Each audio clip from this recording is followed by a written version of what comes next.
किसी भी एन केन प्रकारेण केवल ठाकुर जी के भजन में रहो। ना कोई नए कार्य प्रारंभ करने हैं, ना शादी विवाह के कोई क्रम होने हैं, ना बालकों के नामकरण संस्कार, मुंडन संस्कार, कोई भी गतिविधि नहीं, ना गृह प्रवेश, ना नई गाड़ी, ना नया कोई प्रकल्प, केवल भक्ति भजन। एक एक मिनट ठाकुर जी की सेवा में लगे रहें। एक प्रकार से कह दें तो पुरुषोत्तम मास को ठाकुर जी ने लॉटरी के रूप में हमको दिया है कि आप साल भर 3-3 साल तक कुछ भी करो, लेकिन इस एक महीना कुछ मत करो, केवल मेरा स्मरण करो, मेरा भजन करो। तो 3 वर्षों की जितनी भी खामियां, कमियां, अपराध, पाप जो भी हमसे बने, उन सबको विमुक्त करने के लिए ये अधिक मास है। एक प्रकार से कह दें तो जैसे एग्जाम होता है 3 घंटे का, लेकिन टीचर जो है वो हम पे बहुत ज़्यादा रीझ गया, 3 घंटे में तो हम कुछ कर ही नहीं पाए, तो उसने एक्स्ट्रा 1 घंटा और दे दिया, चलो जाओ। वैसे देते नहीं है, 5-10 मिनट से ज़्यादा नहीं देते, 5 मिनट भी नहीं देते। पर हमारे ठाकुर जी जो टीचर हैं वो बहुत दयालु हैं, 3 वर्ष में एक बार अधिक महीना दे देते हैं और कहते हैं कि चलो ठीक है, इन पिछले 3 वर्षों में जो नहीं कर पाए या जो अपराध बन गए, सबको नष्ट करने का एक ही उपाय है। कई लोग कह रहे होंगे कि पहले दिन क्यों नहीं बताई ये बात हमको, अब उत्सव विश्राम होने वाला है, मास खत्म होने वाला, अब बता रहे हो आप। तो अधिक में 2 दिन में भी किया जा सकता है। अगले 2 दिन के लिए मौन हो जाओ, किसी से बात मत करो, केवल हरि भजन करो, हरि स्मरण करो। आवाज नहीं आ रही? क्या करूं मैं बताओ? कल से धनुष बाण लेके आऊंगा, कल तो कथा ही नहीं है। और उसमें बोल के ऐसे छोड़ा करूंगा पीछे। ठीक करो भैया पीछे आवाज।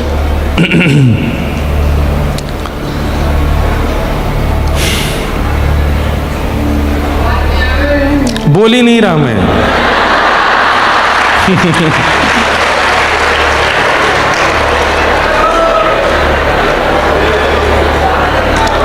न कोई शिकायत, न कोई अर्जी। इतनी शिकायतें क्यों हैं? हम कह रहे हैं मौन हो जाओ 3 दिन के लिए। वैसे कर सकते हैं, 2 दिन के लिए मौन हो जाइए, कुछ मत करिए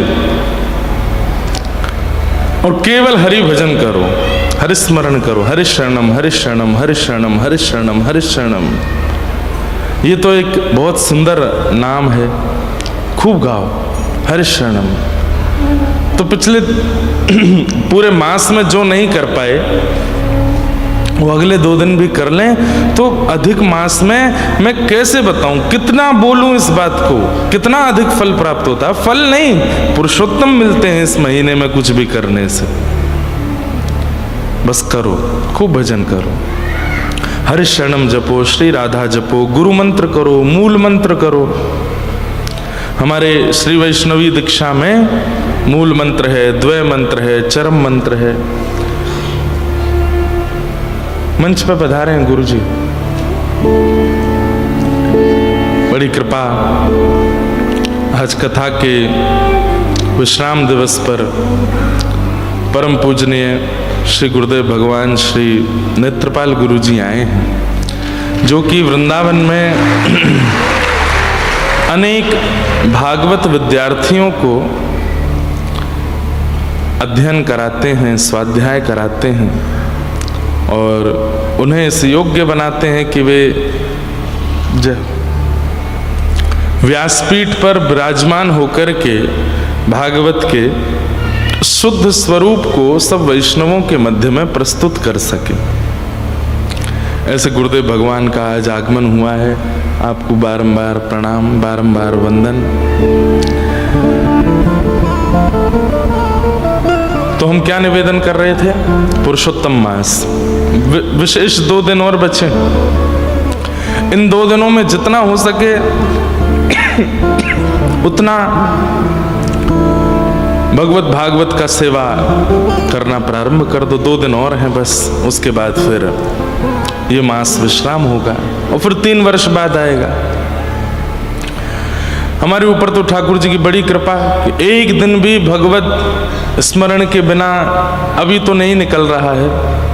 रोज ठाकुर जी की सेवा करने के लिए कभी व्यास मंच पर, कभी लाल जी की सेवा में, कभी कहीं कभी कहीं कभी कहीं, और ऐसी स्थिति में कि जहां रोकने वाले बहुत हैं, मानसिक तनाव देने वाले, बौद्धिक तनाव देने वाले, हर प्रकार से दुनियादारी के प्रपंचों में डाल करके अनर्गल बातें बोलकर रोकने वाले बहुत लोग हैं, निंदा करने वाले। लेकिन ऐसी परिस्थिति में भी ना तो कथा विश्राम होती है, ना ठाकुर जी के उत्सव चलते रहते। वे अपना काम कर रहे हैं, ठाकुर जी को नहीं छोड़ते तो हमको तो काय को छोड़ेंगे। लेकिन हमारी स्थिति बंधुओं, संसार कितनी भी परीक्षा ले ले, टूटिए नहीं, रुकिए नहीं, चलते रहो। आपके ठाकुर जी को पता है आप कैसे हो, आपको पता है आप कैसे हो, और दुनिया को बताने से कोई फायदा भी नहीं। दुनिया तो आपके पीछे पड़ी ही रहने वाली है, लेकिन आपके पास समय बहुत कम है। उस सीमित समय में भगवत भजन करके, भगवत कथा श्रवण करके, ठाकुर जी की सेवा, पूजा, आराधना आदि आदि जिस भी प्रकार से, उद्देश्य हमारा यही है कि यहाँ पुनः आना ना पड़े इस पृथ्वी पर। और बस उसके लिए जितनी योजना बना के निकल सके निकल लीजिए, कर लीजिए हरि स्मरण। और आए भी तो ठाकुर जी के निज वृंदावन में आमे। पता नहीं बोलनी चाहिए कि नहीं, पर मन होता है कभी कभी कि ठाकुर जी अगर पुनः जन्म भी हो तो श्री उद्धव जी महाराज ने भी मानव शरीर नहीं मांगा।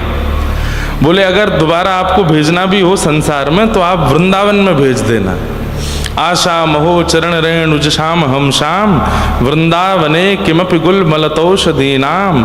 श्री उद्धव जी महाराज कहते हैं, हे विधाता, यदि मेरा पुनः जन्म होना हो, आप कृपा करके मुझे पुनः भेजिएगा, लेकिन इस वृंदावन के एक छोटे से पौधे के रूप में बना के भेजिएगा, वृक्ष के रूप में बना के भेजिएगा, ताकि इन ब्रजवासियों की चरण रज उड़ उड़ करके मुझे सनाती रहे, मैं उसी में ही आनंदित रहूं। क्योंकि वृक्षों के पीछे कोई नहीं पड़ता, वृक्षों से कोई विद्रोह नहीं करता, वृक्षों के कोई दुश्मन नहीं होते। वो एक जगह स्थिर रह करके भगवत भजन करते हैं, भगवत स्मरण करते हैं, धूप ताप बारिश सब सहते हैं। लेकिन फिर भी कलिकाल में मानव बहुत खतरनाक होता चला जाएगा, प्रत्येक दिन और ज्यादा संकीर्ण विचारों का होता जा रहा है। इसलिए कई बार मानव बनना भी बड़ा दुखदायी लगता है। लेकिन श्रीमद् भागवत में भगवान कह रहे हैं, नृदेह माध्यम सुलभम सुदुर्लभम प्लवम सुकल्पम गुरु कर्णधारम मयानुकूलेन नभस्वतेरितम पुमान भवाब्धिम न तरेत स आत्महा। बहुत ध्यान से सुनिएगा। ठाकुर जी कहते हैं सबसे दुर्लभ क्या है इस पूरे संसार में, सबसे ज्यादा दुर्लभ, सबसे ज्यादा कठिन क्या है? मानव शरीर प्राप्त करना। बहुत आसानी से हमको लग रहा है कि मिल गया, नहीं, बहुत मुश्किल है। कितनी प्रार्थनाएं ठाकुर जी से करनी पड़ती हैं, कितनी योनियों में भटकना पड़ता है, कभी ब्रह्मा जी से, कभी ठाकुर जी से, हर मृत्यु के बाद प्रार्थना यमराज जी से, एक बार मानव तो बनाइए मुझे, नहीं बनाते। कितने लाख वर्षों से हम आप सब भागते हुए आ रहे हैं, और तब जाकर के हरि कृपा होती है तो मानव देह प्राप्त होता है। और जैसे ही मानव देह प्राप्त होता है, ठाकुर जी कहते हैं कितनी दुर्गमता से मिला है, बहुत मुश्किल से मिला है। हृदय माध्यम सुलभम सुदुर्लभम, ये जो हमको सुलभ हो गया है मानव देह, ये बहुत दुर्लभ है। लेकिन इस मानव देह से अपना उद्धार नहीं किया तो मानव देह प्राप्त करके भी आपने अनहित ही किया अपना। तो वो कैसे होगा? बोले प्लवम सुकल्पम गुरु कर्ण धारम। मानव देह मिल जाने के बाद में एक सद्मार्ग दिखाने वाले गुरुदेव आपके जीवन में आने चाहिए, एक सदगुरु आपके जीवन में आने चाहिए, एक आचार्य आपके जीवन में आने चाहिए। सूरदास जी कहते हैं, सूर कहाँ कहे दुविध आंधरो, बिना मोल को चेरो, भरोसो दृढ़ इन चरणन केरो। श्री वल्लभ नख चंद्र छटा बिन, सब जग माही अंधेरो, भरोसो दृढ़ इन चरणन केरो। सूरदास जी कह रहे हैं, मैं तो देख ही नहीं सकता था, मैं तो निहार ही नहीं सकता, लेकिन आज जिस लीला का अनुभव मुझे हो जाता है, जैसी जैसी भावनाओं का अनुभव मुझे हो जाता है, ये सब मेरे गुरुदेव की कृपा है, श्रीमद् वल्लभाचार्य जी की कृपा है।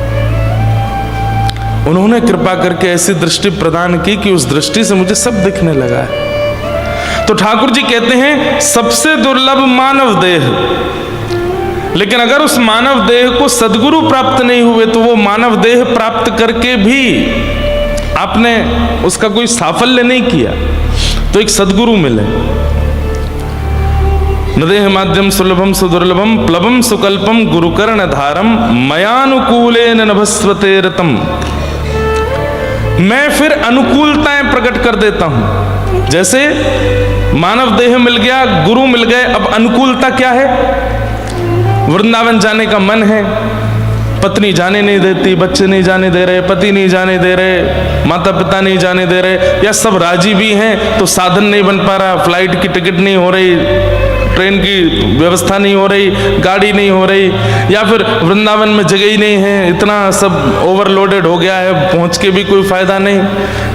मतलब आपकी योजनाएं तो बन रही हैं पर वो योजना सफल नहीं हो रही है। तो इसका मतलब क्या है? ठाकुर जी कह रहे मानव देह तो मिल गया, गुरु तो मिल गए, पर मैं अनुकूलताएं प्रकट नहीं कर रहा। लेकिन सदगुरु मिल गए, मानव देह मिल गया, उसके बाद अनुकूलताएं, ठाकुर जी की सेवा भी बन जाती है, ठाकुर जी का नाम भी हो जाता है, धाम निवास भी हो जाता है, कथा श्रवण भी हो जाती है। और एक और बात, मयानुकूलेन नभस्वते ऋतम का एक भाव और है कि मानव देह तो मिला, गुरु तो मिले, गुरु आज्ञा सुनते तो हैं लेकिन उसका पालन नहीं करते हैं, तो इसमें भी ये मानना चाहिए कि ठाकुर जी अनुकूलता प्रकट कर नहीं रहे। गुरु की आज्ञा पर भी निस्संदेह विचार करके उसका पालन करना, यह भी भगवत अनुकूलता से ही होता है।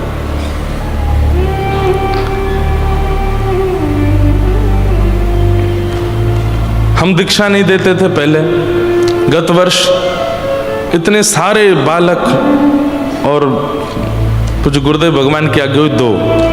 हमने कहा पिताजी हम शिक्षा ही दे दें, यही बहुत है। नहीं देनी तो पड़ेगी। दीक्षा देने के बाद थोड़ा सामिप्य हुआ ना, तो पास में बैठ करके, पास में विराज करके जब वार्ता हुई तो बहुत बच्चों की बहुत बातें पता चली। हमारे सामने बहुत दीन बने रहते हैं पर पीछे बहुत उपद्रवी। तो फिर मन में आता है कि भाई जैसे हो ये पूतना क्यों बन जाते हो, बार बार रूप क्यों बदल लेते हो। एक बालक आया, दीक्षा ली, पंच संस्कार जैसे पूर्ण हुए तुरंत बोला महाराज जी हो गई दीक्षा। मैंने कहा अब मैं भी दीक्षा दे सकता हूं ना। मैंने कहा इसलिए आए थे तुम।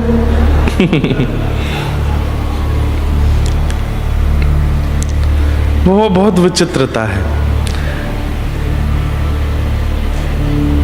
ये भी लंबे समय तक नहीं चलेगा, कुछ दिन बाद केवल शिक्षा ही चलेगी, दीक्षा नहीं चलेगी।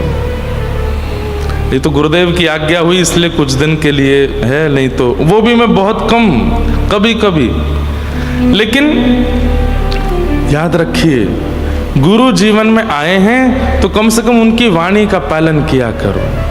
गुरु के वचन अटल कर मानो, साधु समागम कीजिए। मन रे कृष्ण नाम कह लीजिए। गुरु की आज्ञा यदि आप नहीं मानते, उनके वचनों का पालन नहीं, और आज्ञा मैं कोई रोक करके तो नहीं कहूंगा कि ऐसा मत किया करो, ये किया करो, या यहां मत जाओ, वो नहीं। हमारी आज्ञा तो केवल कथा में ही होती है। जो भी भगवत वाणी के माध्यम से कहते हैं वही आज्ञा है, उसका पालन करो। वही है मयानुकूलेन। ठाकुर जी कहते हैं कि मैं अनुकूलता प्रकट कर देता हूं और वह व्यक्ति फिर मेरी प्राप्ति में अग्रसर हो जाता है। लेकिन अंतिम बात क्या कहते हैं? मानव देह मिला,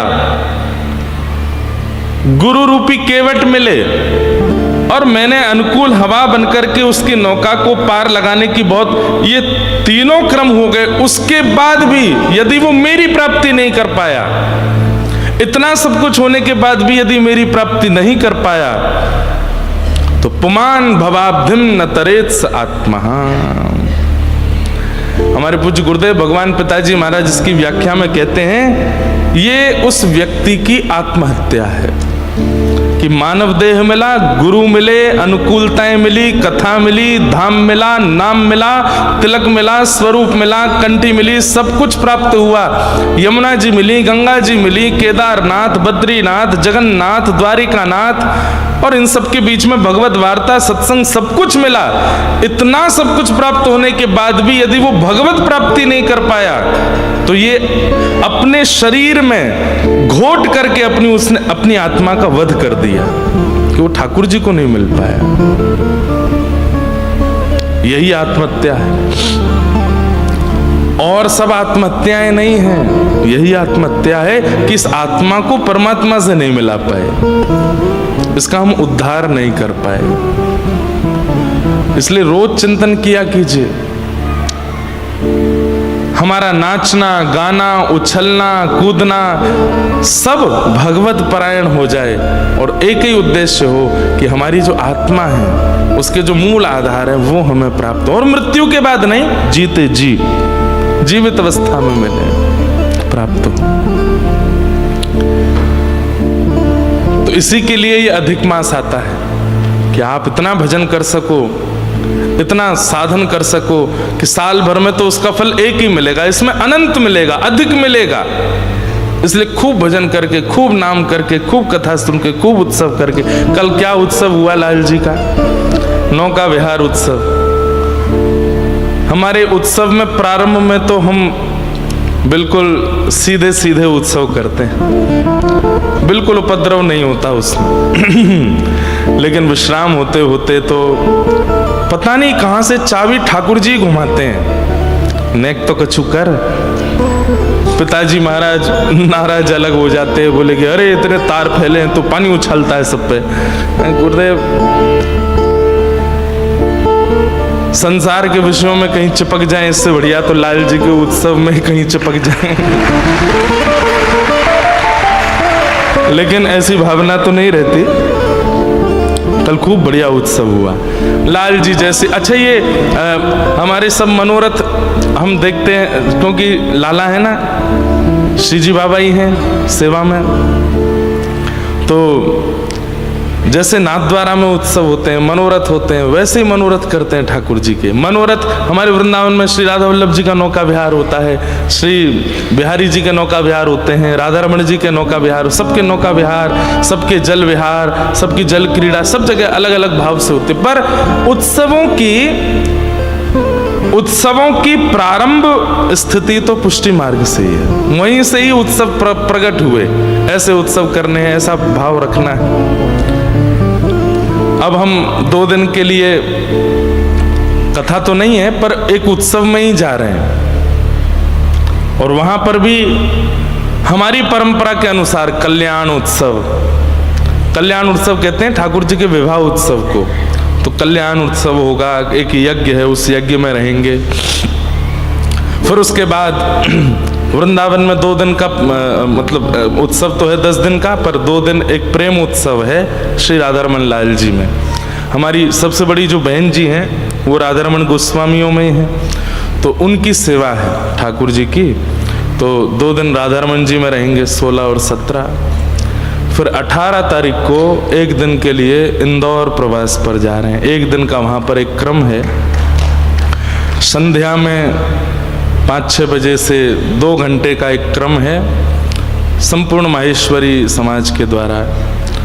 19 तारीख को निकल जाएंगे कटक उड़ीसा जगन्नाथ भगवान की सेवा में। 20 तारीख से कटक में कथा करेंगे 26 तक।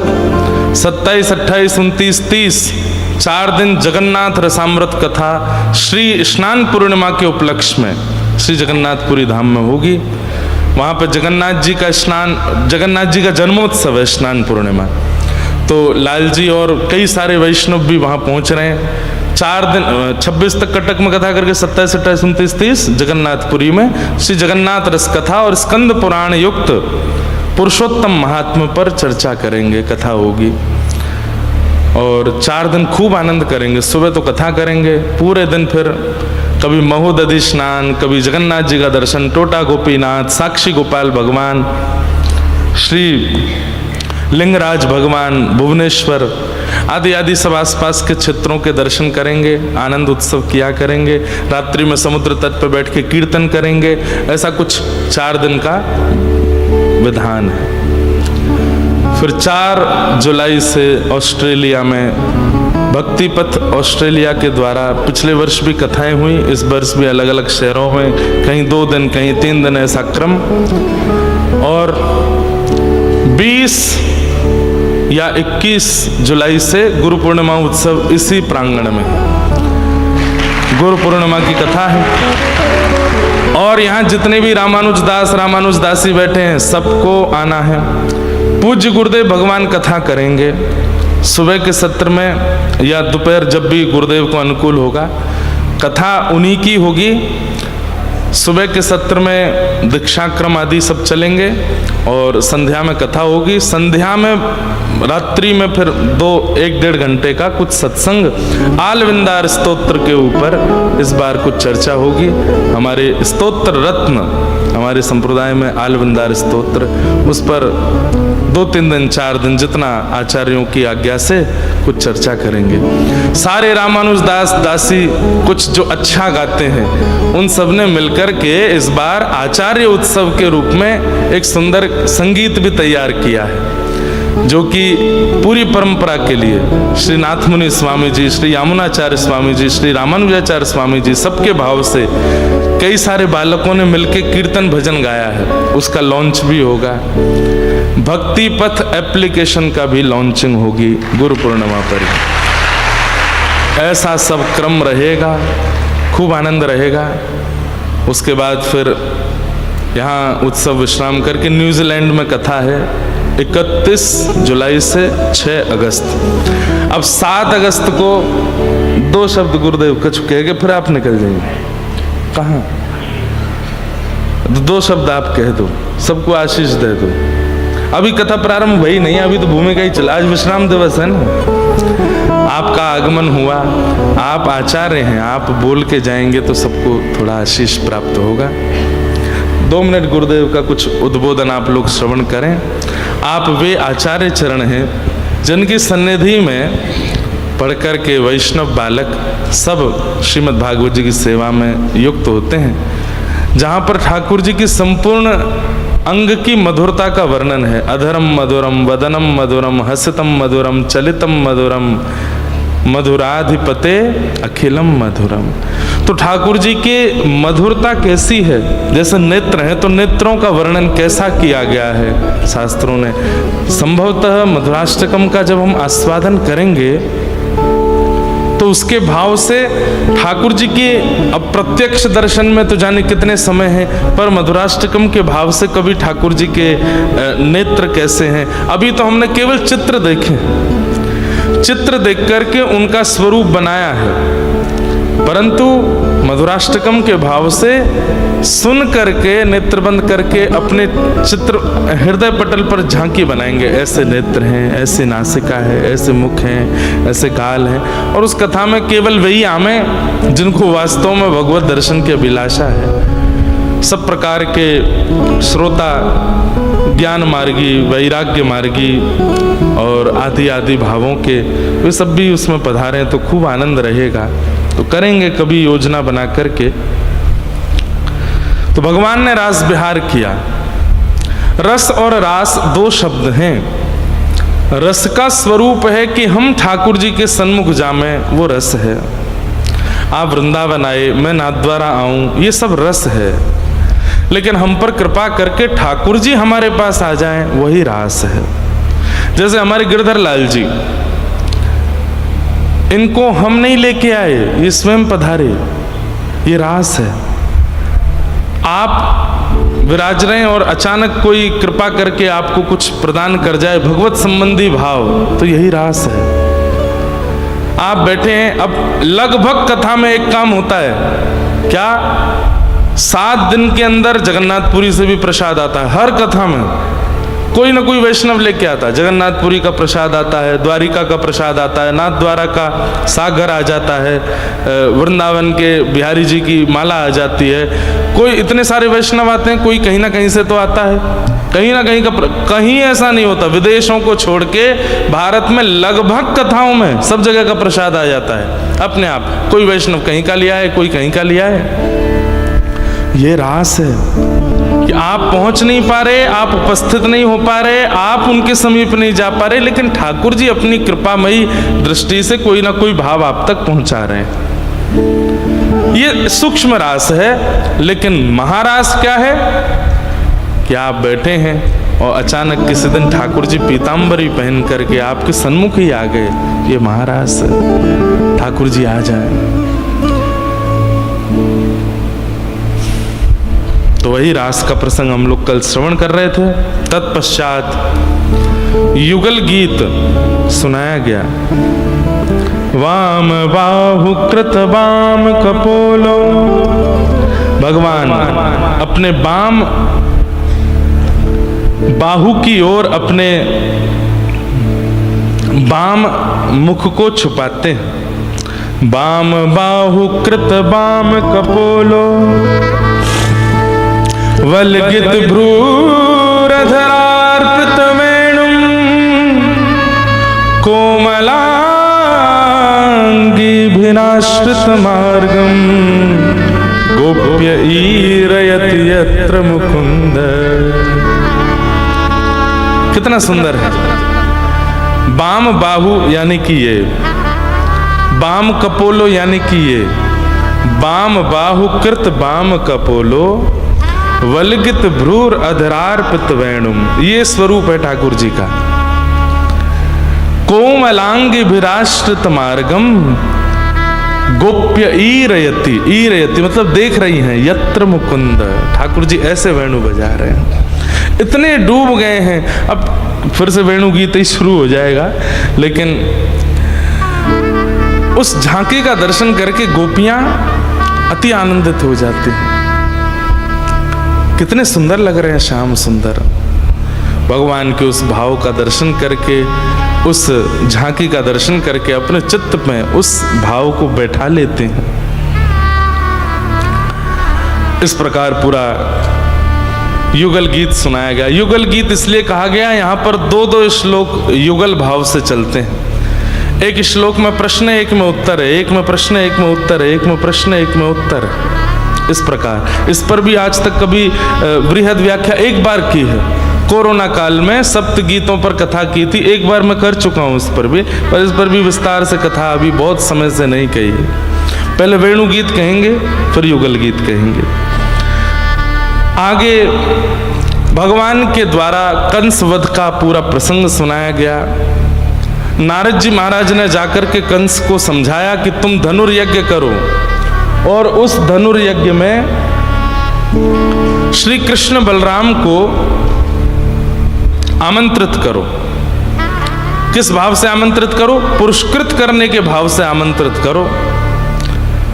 मेले में घूमने के लिए आएंगे, तभी अपने सैनिकों को आज्ञा देकर के उनको मरवा देना।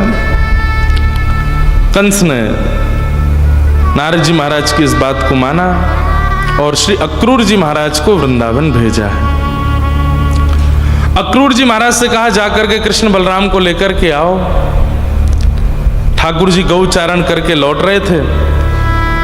यहां पर एक अक्रूर घाट है, वहीं से श्री अक्रूर जी महाराज जब पहुंचे तो ठाकुर जी निकले ही हैं। अक्रूर जी के मन में स्वयं ये भावना प्रकट हो रही है कि मेरा नाम अक्रूर क्यों रखा है, मैं तो महाक्रूर हूं। क्यों? इन ब्रजवासियों से कृष्ण को दूर करने के लिए आया हूं। अक्रूर जी महाराज का आगमन हुआ। जैसे ही देखा कि वृंदावन की रज में खूब सारी गायों के खुर के चिन्ह बने हैं और उन गायों के खुर चिन्ह के मध्य में ठाकुर जी के मधुर चरणों के चिन्ह भी आच्छादित हैं। आहा, अक्रूर जी महाराज बैठ गए, भगवान के श्री चरणों का दर्शन करने लगे। अच्छा, एक सुंदर भाव बताएं। ठाकुर जी जब गौचारण करते हैं तो एक तरफ सारे गैया चलती हैं, दूसरी तरफ सारे ग्वाला चलते हैं, बीच में अकेले श्याम सुंदर चलते हैं। ठाकुर जी कभी कभी कहते हैं, अरे दूर दूर काय को चल रहे हो, इतकू आओ मेरे संग चलो। तो सब ग्वाल वाल कहे, ना लाला, तू जब चले है ना तो तेरे चरणन सो दिव्य दिव्य स्वरूप प्रकट हो, मैं तेरे चरणन के दिव्य दिव्य चिन्ह या व्रज की रज में आच्छादित रह जाएं। हम पास में चलेंगे तो हमारे चरण तेरे चरण चिन्ह पर पड़ जाएंगे और वासों वो चिन्ह अंतर ध्यान रह जाएंगे, तो मन में बड़ो कष्ट होएगा। तू आगे चल, गैया पल्लंग को चलेंगे, हम यहाँ को तेरे चरणन को देखते भय चलेंगे लाला। भगवान के चरण चिन्ह तम गो रजत छुरित कुंतल वरह, भागवत जी में वर्णन है कि यहाँ गैयाओं की रज भगवान के मुखमंडल पर लग रही है और यहाँ से सब ग्वाल बाल उछलते हुए चल रहे हैं और श्री ठाकुर जी अपने दिव्य चरणों की छाप व्रज की रज में छोड़ते हुए चल रहे हैं। तो कोई भी ग्वाल बाल ठाकुर जी के आसपास नहीं चलते कि कहीं और आसपास चलते भी हैं तो पीछे नहीं चलते कि कहीं ठाकुर जी के चरण चिन्ह पे हमारे पैर नहीं पड़ जाए। अक्रूर जी महाराज ने जब भगवान के चरण चिन्ह देखे तो कहते हैं अक्रूर जी पैदल नहीं गए, लेट गए और लेटते लेटते ऐसे घूमते घूमते जा रहे हैं उन चरण चिन्हों पर। और तभी आप जैसे ही जहां वो चरण चिन्ह विश्राम हुए वहां पहुंचे, तब क्या देखते हैं, सुंदर गौशाला है और वहां गायों को कृष्ण बलराम दोनों मिलकर के व्यवस्थित कर रहे हैं। आहा, गौर वर्ण श्री बलराम जी महाराज नीलांबरी पहने, श्याम वर्ण श्री ठाकुर जी पीतांबरी पहने। जैसे ही नेत्रों के आगे दिखे अक्रूर जी महाराज के अविरल अश्रुधार गिरने लगी, शरीर कंपायमान हो गया। बस बिल्कुल ऐसी थी प्राण निकलने की स्थिति। ठाकुर जी ने दौड़ करके अक्रूर जी को हृदय से लगाया। क्यों? संयोग में प्रेम और विरह दोनों घट जाते हैं। कोई व्याकुल हो रहा हो, कोई विरह में आतुर हो रहा हो, उस समय यदि उसका प्रेमी उसका स्पर्श कर ले तो विरह शांत होता है। भगवान ने समझाया, अक्रूर जी आप ही प्राण त्याग दोगे तो हमको ब्रज से कौन लेके जाएगा, इसलिए ये विरह भाव मत रखो, आगे द्वारिका लीला तक आप मेरे संगी रहने वाले। और इस प्रकार भगवान ने अक्रूर जी का स्पर्श किया। नंद बाबा को पता चली कि मथुरा से कोई आयो, अब तो भीड़ लग गई महाराज पूरे वृंदावन में, मथुरा से कोई आयो है। कौन है? अक्रूर जी। कारण पूछा क्यों आए हैं, कारण बताया, कृष्ण बलराम को ले जाने आए हैं, वहां पर धनुर्यज्ञ हो रहा है और उस धनुर्यज्ञ में कंस इनको पुरस्कृत करना चाहते हैं। ब्रजवासी बोले, काय बात को पुरस्कार देना चाहे? बोले, हमने सुनी कि एक बार बहुत बारिश हुई थी तो आपके बालकों ने व्रज रक्षा में गिरिराज जी उठाए। हमने सुना था कि एक बार यमुना जी दूषित हो गई, उसमें कालिया नाग आ गए तो आपके बालकों ने उनको भगा दिया, बड़े बड़े राक्षस इन्होंने मारे। एक ब्रजवासी बोलो, हमने तो यूं सुनी कि सब राक्षस कंस नहीं भेजे।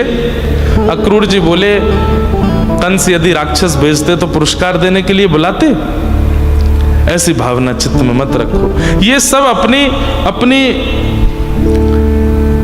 इमेज सुधारने के लिए कंस कर रहा है। ब्रजवासियों ने स्पष्ट कर दिया, हम नहीं भेजेंगे लाला को और हमें कोई पुरस्कार नहीं चाहिए। हमारो लाला सदा व्रज में रहेगो, हम सबके बीच में रहेगो, खावेगो पीवेगो आनंद करेगो, कोई ना जाएगो मथुरा। अक्रूर जी महाराज थोड़ा समझाने लगे, अरे महाराज कंस के हाथों पुरस्कार प्राप्त होगा, आपके बालकों का मान होगा, 10 दिशाओं में इनकी यश कीर्ति फैलेगी। ब्रजवासी बोले, हमें ना फैलानी अपने लाला की कीर्ति, हम तक ही बहुत है। ठाकुर जी का मन भारी हो रहा है, ये ब्रजवासी कितना प्रेम करते हैं मुझसे, लेकिन जानो तो पड़ेगो, आगे की लीला तो करनी पड़ेगी। एक प्रसंग आता है कि नारद जी महाराज ठाकुर जी के पास आए और ठाकुर जी से आकर के बोले, जय जय, अब बहुत खा लियो माखन, खूब रचा लियो रास, खूब चरा ली गैया, अब ये जिस काम के लिए आप पृथ्वी पर आए वो पूर्ण कीजिए, पुनः वापस वैकुंठ चलिए। ठाकुर जी बोले, कहा करना है अभी? बोले, कंस को मारना है, जरासंध का उद्धार करना है, रण छोड़ करके द्वारिका की स्थापना, 16,108 विवाह, महाभारत का युद्ध, गीता का ज्ञान, आदि आदि आदि सब बताए।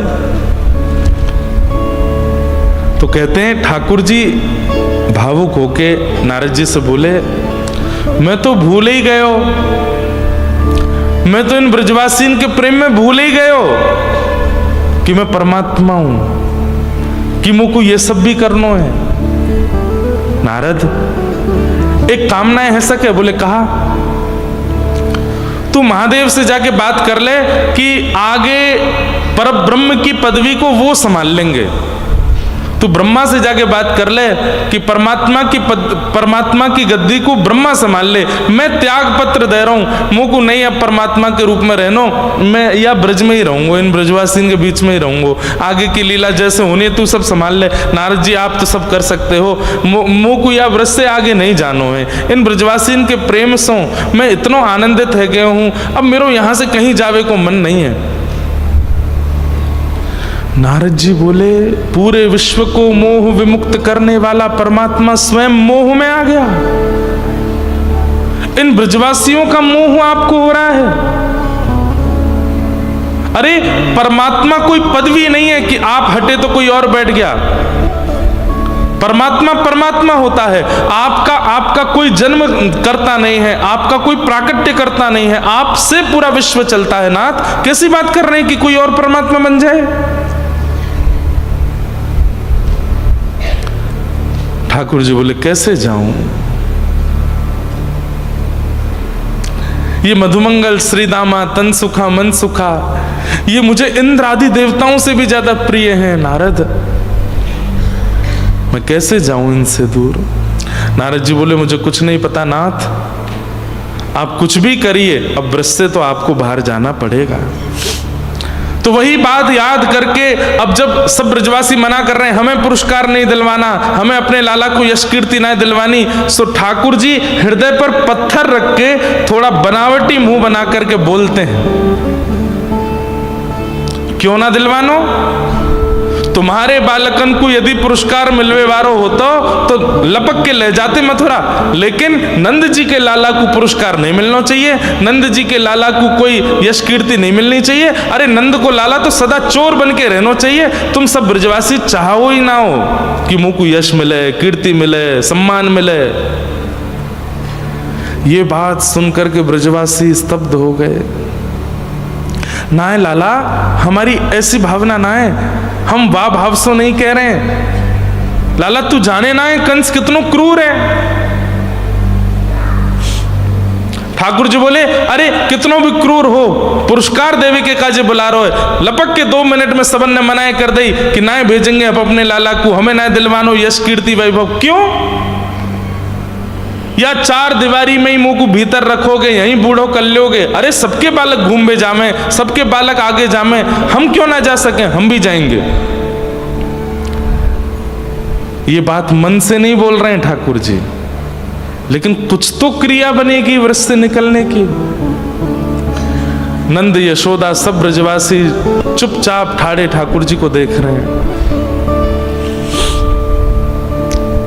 दाऊ दादा भी लाला के स्वर में ला रहे हैं, हाँ हमको जानो है।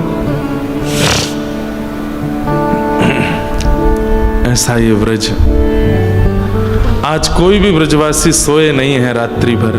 ना है लाला, हम तो बस ऐसे ही कह रहे, अरे मैं परसों आ जाऊंगा, जान दो मोकू। सब ब्रजवासियों को लगा कि हमारा प्रेम कन्हैया को ऐसा लग रहा है कि हम चाहते नहीं है कि उसको कुछ श्रेष्ठ प्राप्त हो, इसलिए मौन रहो भैया, कुछ मत बोलो। लेकिन मौन भी नहीं रह पा रहे हैं, बार बार ठाकुर जी के सामने जा रहे हैं। बोले लाला तू सच में मथुरा जाएगा? बोले हाँ। अरे 6 किलोमीटर दूर है मथुरा यहाँ से, मैं जाऊंगा, पुरस्कार लूंगा, परसों आ जाऊंगा, इतनी कहाँ बड़ी बात है गई। ब्रजवासी बोले लाला बड़ी बात तेरे काजे ना है, पर हम सब तो कमल हैं और हमारे काजे तू ही सूर्य है लाला। जब तक सूर्य ना आवे कमल कैसे खिलेगो? हम लोग तो को देखे बिना रह ना सकें, तो लाला एक काम करें। बोले कहा? हम सब ब्रजवासी चलेंगे तेरे संग, मथुरा में तो को पुरस्कार दिलाए कि हम सब तो को ले आएंगे अपने संग। हाँ भाई सबरे राजी हो? सब ब्रजवासी बोले हाँ ये बढ़िया है, सब अपनी बैलगाड़ी में सब सामान रखो, सारे ब्रजवासी चलेंगे लाला के संग। ठाकुर जी फिर घबराए, बोले ये सब गए तो फिर काम नहीं बनेगा, ये मुझे ले ही आएंगे वापस। और ठाकुर जी चाहते भी हैं आना वापस, लेकिन मैं एक बात कथा में कहा करता हूं, सबकी परिस्थिति सबने सुनी है, पर कभी विचार करके देखा करो कि ठाकुर जी की परिस्थिति कैसी है। ठाकुर जी की परिस्थिति कैसी है?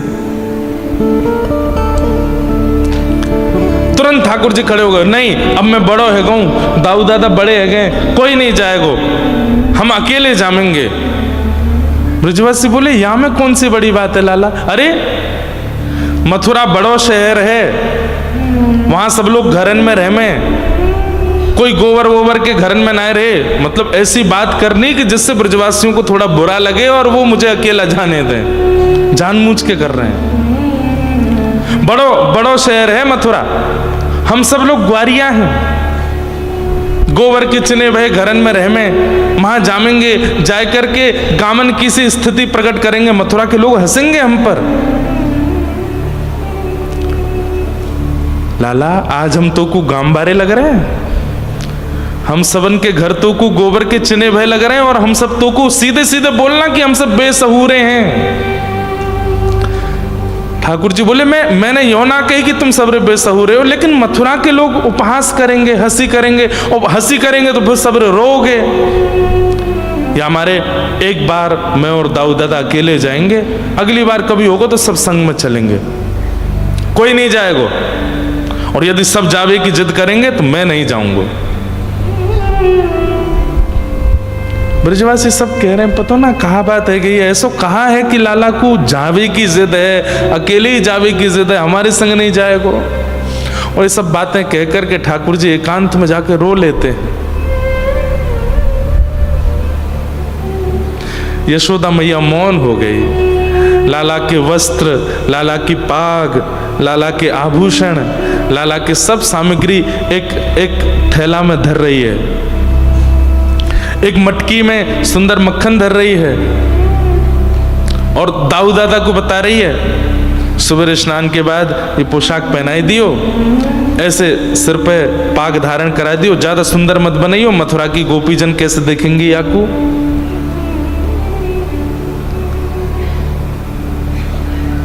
ठाकुर जी देख नहीं पा रहे इस भाव को।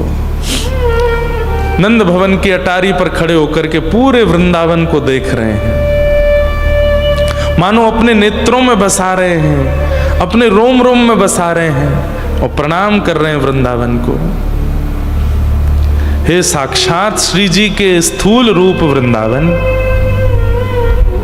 अब मुझे आगे जाना पड़ेगा, अनेक लीलाओं के लिए मुझे आगे निकलना पड़ेगा। आप कृपा करना श्रीधाम, मैं पुनः वापस आ सकूं। एक एक लीला का स्मरण कर रहे हैं, वहां कैसी भाव लीला हुई, वहां कैसी रास लीला हुई, वहां गोपी के घर में कैसी चोरी भई, यहाँ ग्वालन के संग कैसो खेलतो, यहाँ नंदरानी यशोदा मेरे पीछे भागो करती, यहाँ कैसी लीला भई। सब पूरे वृंदावन का दर्शन करके ठाकुर जी सजल नेत्रों से वृंदावन को प्रणाम कर रहे हैं। यशोदा मैया ने आवाज लगाई, लाला चल रात्रि है गई, सो जा, सुबह जल्दी निकलना है। ठाकुर जी यशोदा मैया के पास ही सोते हैं रात को, मैया की हाथ की तकिया लगा करके श्याम सुंदर पौड़े हैं, और जोर से आलिंगन करके मैया की छाती पर अपनो मुख गाड़ करके लंबी श्वास ले रहे हैं और लंबी श्वास लेके मैया के तन की सुगंधी को अपने भीतर ले रहे हैं। और बस सोच रहे मैया अब नहीं आऊंगा मैं, मैया तू मेरे भीतर बस जा। बोल नहीं रहे हैं।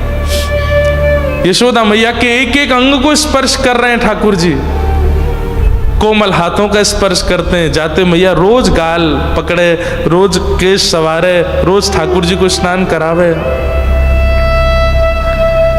मैया के मुखमंडल को स्पर्श करें, नेत्र को स्पर्श, नाक को स्पर्श, सारे स्पर्श कर रहे हैं ठाकुर जी। 11 वर्ष 56 दिन के हो गए ठाकुर जी। और रात्रि में मैया से कह रहे हैं मैया मुझको भूख लगी है। अच्छा लाला तेने तो कलू कियो ब्यारू करी। मैया फिर भूख लग रही है। मैया बोली रुक जा कछु लाऊं। नहीं मैया कछु ना, तू पौड़ जा, मुझको दूध पिलाए दे अपनो। मैया बोली है इतना बड़ा है को अब दूध पीवे को। मैया मेरी प्रार्थना मान ले, मुझको दूध पिलाए दे। अरे लाला इतना बड़ो है गो अब दूध ना पी के करें ना। मैया ने पिवाए थे। जिद करने लगे ठाकुर जी। यशोदा मैया भी स्वयं को रोक नहीं पाई और ठाकुर जी पयोधर पान कर रहे हैं और रो रहे हैं नेत्रों से। मैया बोली लाला तू रो काई को रोए। मैया तो सो एक दिन भी दूर नहीं रहे हो जब से जन्म भयो, कल जानो पड़ेगो। कैसे रहूंगा मैया तेरे बिना। मैया बोली मैं चलूं तेरे संग। ना ना मैया कंस बड़ो क्रूर है, वहां को मन पतो ना कैसो है जाए, तू मत चले मैया। लाला देख मैं तेरो अनहित ना चाहूं, तू देख ले तू भी मत जा। ना मैया अगर नहीं जाऊंगो तो ब्रज के बालकन को उत्थान कैसे होएगो। कल को मैं पुरस्कार लेके आऊंगो, सबरे बालक देखेंगे अरे लाला को पुरस्कार मिलो, तो कल को वे भी अच्छी अच्छी योजना बनाएंगे, वो भी ऐसा कछु करेंगे कि उनको भी पुरस्कार मिले, सबको मनोबल बढ़ेगा। मैया मैं जाऊंगा। मैया ने अंक में भर लिए ठाकुर जी। यशोदा मैया भी रो रहे हैं, लाला भी रो रहे हैं। रात भर सोए नहीं। सबसे लंबी और सबसे काली रात्रि थी वृंदावन की। लाखों की तादाद में ब्रजवासी नंद भवन के मुख्य द्वार पर ही बैठे हैं रात्रि भर, कोई अपने घर नहीं गया। और सब सूर्य नारायण से प्रार्थना कर रहे हैं, हे सूर्य नारायण आप उदित मत हो, और देर चलने दो, और देर चलने दो इस रात्रि को। क्यों? सुबह होते ही कन्हैया चले जाएंगे। और बंधुओं ये स्थिति तब है जब ब्रजवासियों को पता है कि परसों कन्हैया आ जाएगा, तब ये स्थिति है। इन्हें नहीं पता कि श्री कृष्ण आने वाले नहीं है। एक दिन का वियोग नहीं सह पा रहे हैं ये ब्रजवासी। ब्रज के बिरही लोग बिचारे, ब्रज के बिरही लोग बिचारे, बिन गोपाल ठगे से ठाड़े, ठगे से ठाड़े।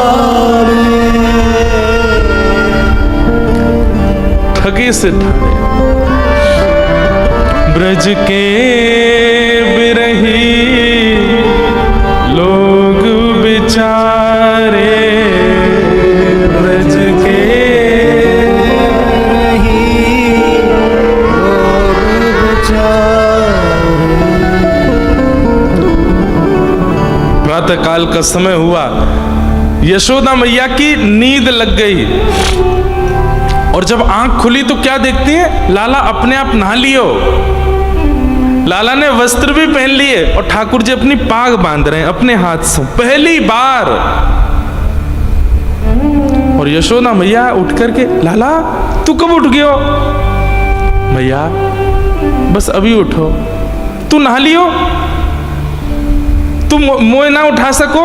अब अपने आप वस्त्र पहन लिए, अपने आप पाग बांध रहे हो अपनी, मोसो ना कही एक बार। मनी मन ठाकुर जी सोच रहे हैं मैया मुझ को आज स्नान कराएगी, वस्त्र पहनाती तो मैं जा ही नहीं पाता।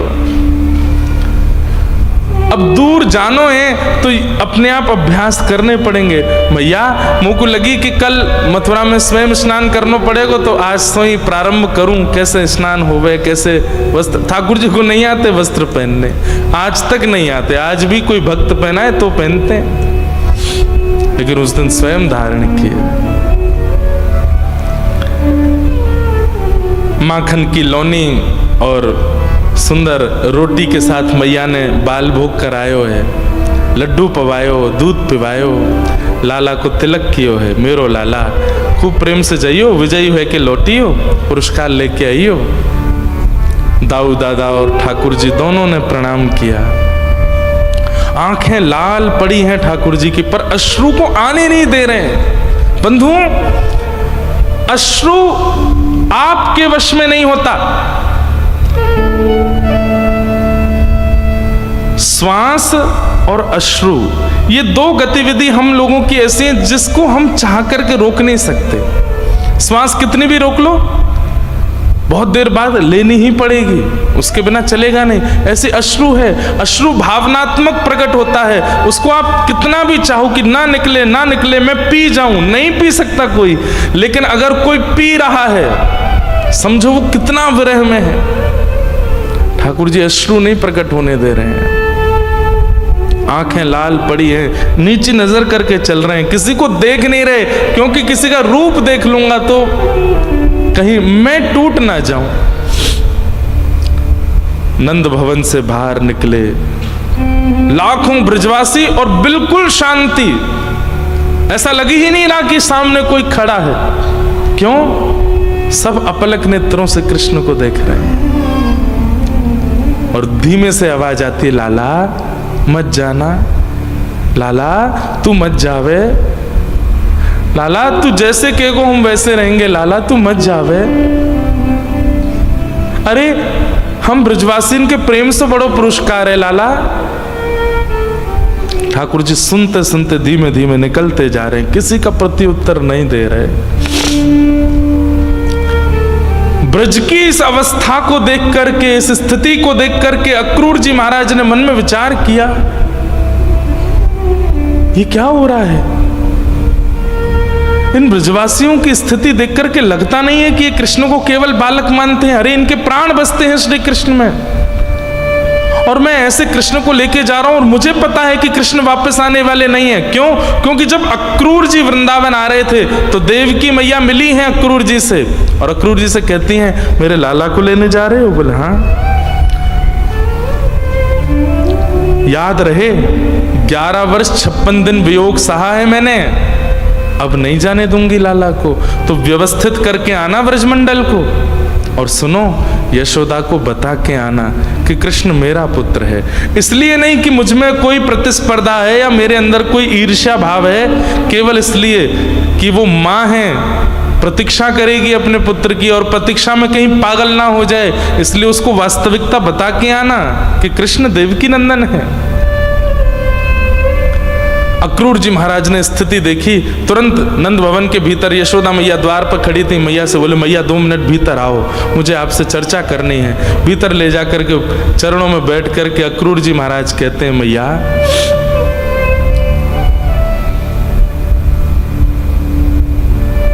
कृष्ण आपके पुत्र नहीं है, वसुदेव और देवकी के पुत्र हैं कृष्ण। 11 वर्ष 56 दिन पहले आपने खबर सुनी होगी कि कंस के कारागृह में अष्टभुजी देवी प्रकट हुई थी। वो अष्टभुजी जो लाली थी वो आपकी कन्या थी। वसुदेव जी महाराज ने लाला की रक्षा के लिए रात्रि में वहां से ला करके गोकुल में आपके बगल में पौड़ा दिया और आपकी लाली को ले जाकर के कंस को दिया, जो कि अष्टभुजी देवी के रूप में प्रकट हुई थी। कृष्ण देवकी नंदन है, कृष्ण वसुदेव नंदन है। तो मां मैं केवल इसलिए आया हूं, आप प्रतीक्षा मत करना। कृष्ण संभवतः वापस नहीं आएंगे, वो अपनी मां के पास रहेंगे। अब ये बात कोई मां सुन ले तो क्या स्थिति होगी उसके। यशोदा मैया तो बिल्कुल जैसे मानो रक्त ठंडा पड़ गया हो।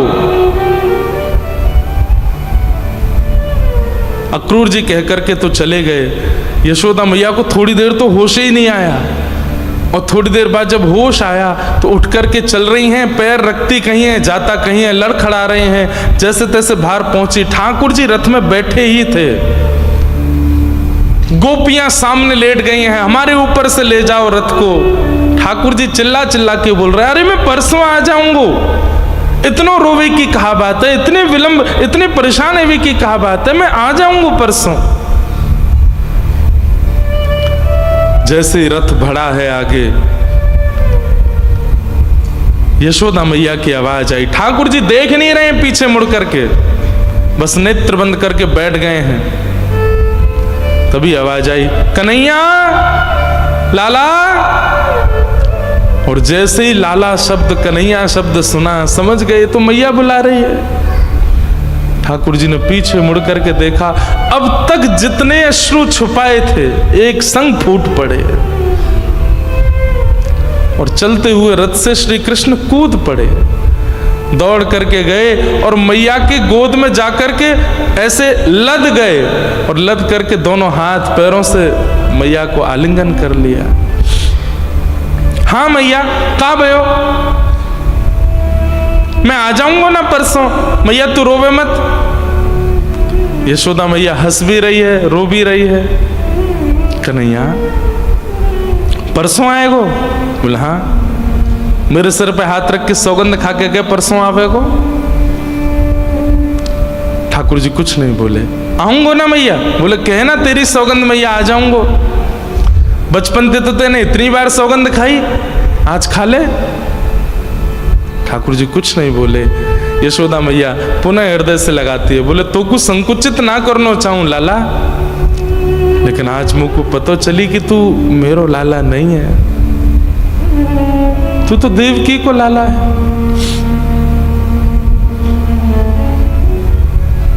कन्हैया तू जा मथुरा, अरे वह मैया ने जाने तो कुछ जन्म दिए, वो तेरी प्रतीक्षा कर रही होगी, लेकिन बस मेरी एक बात मान के चलो जा, एक वचन मुंह को दे के चलो जा। ज्यादा ना खबर मिले कि यशोदा मैया मरणासन अवस्था में हैं, और मैया कहूं कि धाई माँ कहूं, ठाकुर जी माँ को पकड़ ले, माँ ऐसे मत बोलो। बोले लाला तू मेरो पुत्र नहीं है, अब तो यही शब्द कहना पड़ेगा। नहीं माँ, मैं आपको ही लाला हूं, मैं पूरे विश्व की सौगंध खा के कह रहा हूं, मैं आपको ही लाला हूं माँ, ऐसा मत के।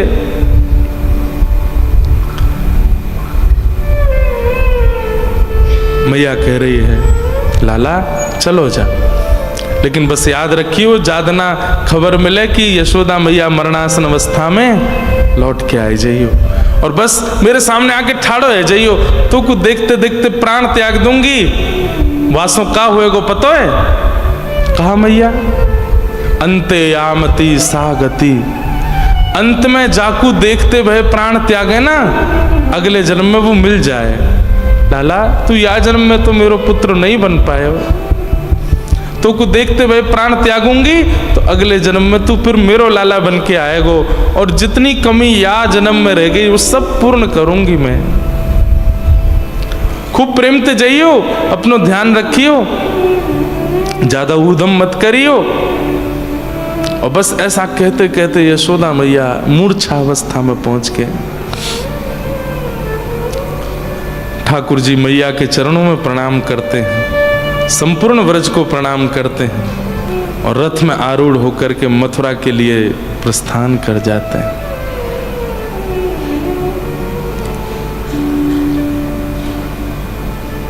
सब ब्रजवासी खड़े खड़े निहार रहे हैं और ठाकुर जी निकल गए। बंधुओं, अब हमारे व्रज साहित्य के अनुसार जैसे ही वृंदावन की सीमा पर पहुंचे हैं तो अक्रूर जी महाराज के मन में आया कि मैं यमुना स्नान कर लूं।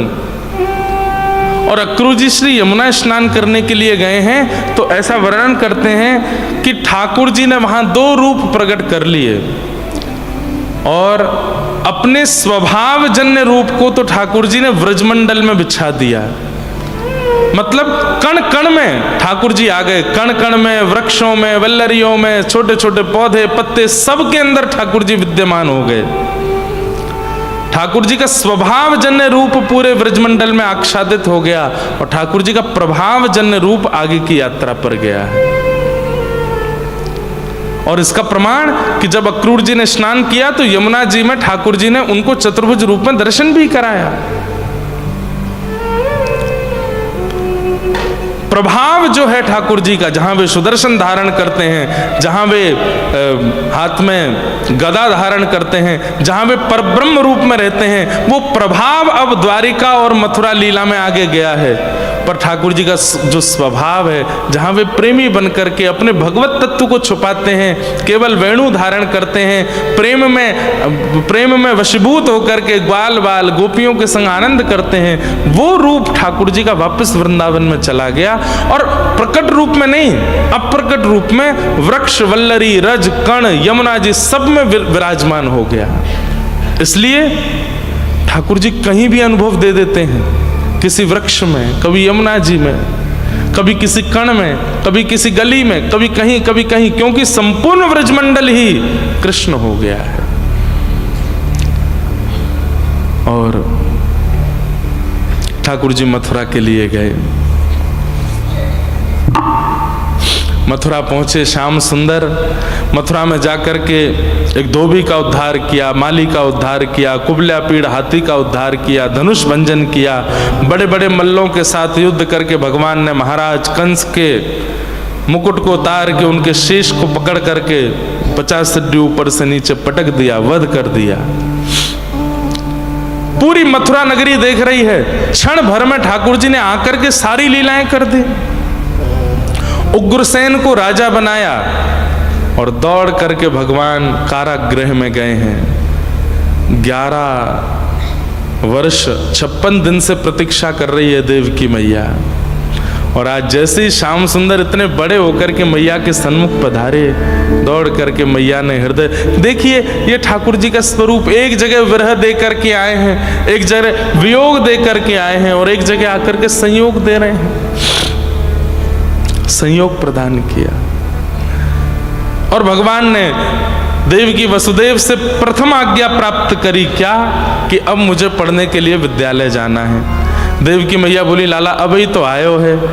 बोले मैया अब उम्र है गई, अब कछु साल गुरु सन्निधि में रह के अध्ययन करके आऊंगो और फिर मैं आपके पास ही रहूंगा ना। फिर ठाकुर जी मथुरा से उज्जैन गए। सांदीपनी उपाध्याय जी के यहाँ भगवान ने अध्ययन किया और वहाँ स्वाध्याय करके ठाकुर जी कुछ वर्ष बाद लौटे। वहीं ठाकुर जी को सुदामा नाम के मित्र मिले हैं। एक दिन ठाकुर जी का भाव रुदन हुआ। उद्धव जी महाराज ने कहा, जय जय क्यों रुदन कर रहे हैं? बोले व्रज की याद आती है। भगवान ने उद्धव से कहा कि तुम वृंदावन जा और वृंदावन जाकर के ब्रजवासियों की खबर लेकर के मुझे बताओ और मेरी खबर उनको दे के आओ।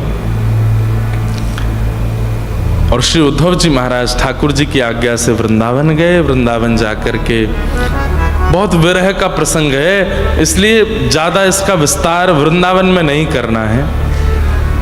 उद्धव जी महाराज वृंदावन गए। सब ब्रजवासी किशोरी जी और गोपियों से मिलन करके कह के गए थे ठाकुर जी से मैं शाम तक आ जाऊंगा। 6 महीने बाद लौट करके आए।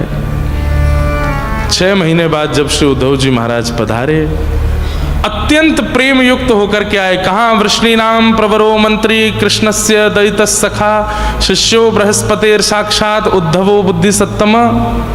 कहाँ उद्धव जी महाराज के लिए इतनी उपमाएं और इतना योग्यताओं का वर्णन किया गया। आज वे उद्धव जी महाराज तृणादपि सुनीचेन बन करके आए हैं, बिल्कुल दीन बन करके आए हैं। लंबी दाढ़ी केश जटा बन गए हैं और महाराज प्रेम में बस बिहुवल, आंखें सूज रही हैं। ठाकुर जी ने कहा उद्धव जी नाथ। बोले तुम तो कह रहे थे शाम तक आऊंगा, 6 महीने लगा दिए आने में। उद्धव जी ने आकर के ठाकुर जी का हाथ पकड़ा, बोले भगवान वापस वृंदावन चलो, ये संसार आपके लिए है ही नहीं। वो ब्रजवासी, यशोदा मैया, राधा रानी, ये सब गोपी यही आपके हैं नाथ, मत करो आगे की लीला, सदा वृंदावन में ही रहो। ठाकुर जी बोले बस मैं यही चाहता था कि मेरा उद्धव प्रेमी होकर के आ जाए, ऐसा भक्ति भाव में युक्त होकर के आ जाए। वास्तविकता यह है उद्धव कि मैं व्रज से कभी कहीं जाता ही नहीं, देख। और ठाकुर जी ने व्रज की ओर जब उद्धव को दिखाया, जहां जहां दृष्टि पड़ी सब जगह कृष्ण थाड़े हैं, प्रत्येक गोपी के साथ, प्रत्येक भाव से। ठाकुर जी कहते हैं मेरा एक स्वरूप विरह भी है उद्धव। मैं अति संयोग इसलिए नहीं देता हूं कि अति संयोग में प्रेम घटता है, इन ब्रजवासियों का प्रेम अमर हो जाए इसलिए मैं वियोग देकर के आया हूं, पर मैं अप्रत्यक्ष रूप से इस व्रज में विराज रहा हूं। कालांतर में जो भी मेरा भजन कीर्तन और प्रेमाश्रुओं से इस वृंदावन की भूमि को सींचेगा, प्रेमाश्रुओं से सींचेगा, उसको मेरा अनुभव होगा। मैं सदा इस वृंदावन में रहूंगा। वृंदावनम परित्यज्य पादमेकम न गच्छति। एक पैर भी ठाकुर जी बाहर वृंदावन से नहीं जाते हैं। ये आगे की द्वारिका लीला आदि आदि लीलाओं में तो मैं अब प्रभाव रूप से चल रहा हूं, मैं अपने भगवत रूप में चल रहा हूं, लेकिन मेरा जो स्वभाव जन्य रूप है वो तो व्रजमान है, वृंदावन में ही है। इस प्रकार भगवान ने उद्धव को संभाला। बहुत सुंदर प्रसंग है, कई बार मैं इसका विस्तार कर चुका हूं, लेकिन व्रज वृंदावन से ठाकुर जी को बाहर भेजने की कथा बहुत विस्तृत नहीं कहनी है। ठाकुर जी 17 बार जरासंध ने चढ़ाई की, भगवान ने 17 बार उसको हरा दिया। 18वीं बार जब ब्राह्मणों को अनुष्ठानिक विधि से बैठा करके जरासंध आया तो भगवान रण छोड़ करके द्वारिका प्रस्थान कर गए। बोलो द्वारिकाधीश की।